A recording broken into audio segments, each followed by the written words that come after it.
You don't even realize it's happening. You unlock your phone for just a second. Next thing you know, it's 40 minutes later. You're deep into videos you didn't mean to watch, scrolling past things you won't remember. You put the phone down, and 2 minutes later, you're reaching for it again. This isn't a lack of discipline. It's not just a bad habit. Your brain is being rewired, and it's happening faster than you think. Most people assume the problem is just screen time, but the truth is, it's not about how long you're on your phone. It's about what your phone is doing to your brain while you're using it. Inside your brain is a powerful chemical messenger called dopamine. It's not just the pleasure chemical, it's the motivation driver.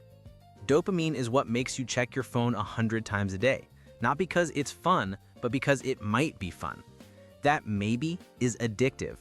Every notification, every refresh, every red badge is engineered to give you a little hit, a tiny burst of dopamine that says you're about to get something. And just like that, you're in a loop. But it gets deeper. Your phone isn't just giving you dopamine hits, it's also training your brain to expect them. This is where neuroplasticity comes in. Your brain physically changes based on what you do repeatedly. It strengthens certain pathways and weakens others. So when you scroll for hours, bounce between apps, and multitask constantly, your brain rewires itself around those behaviors. It becomes easier to be distracted, harder to focus. You start needing more stimulation to feel the same level of engagement. And suddenly, deep work feels boring. Books feel slow. Silence feels uncomfortable. That's not just preference, that's neural conditioning. Now, let's be clear, phones aren't evil. The technology itself isn't out to get you, but the design is. Most modern apps are built on principles of behavioral psychology, using variable rewards, infinite scroll, and visual cues to hijack your attention. It's not an accident that it's hard to stop. It was designed to be. The goal isn't just to engage you, it's to make you addicted, so your attention becomes the product. And here's the wild part.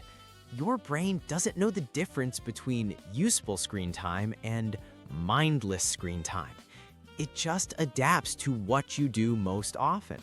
So if most of your daily brain activity is short-form, fast-switching, reward-driven behavior, your brain gets better at that, and worse at everything else.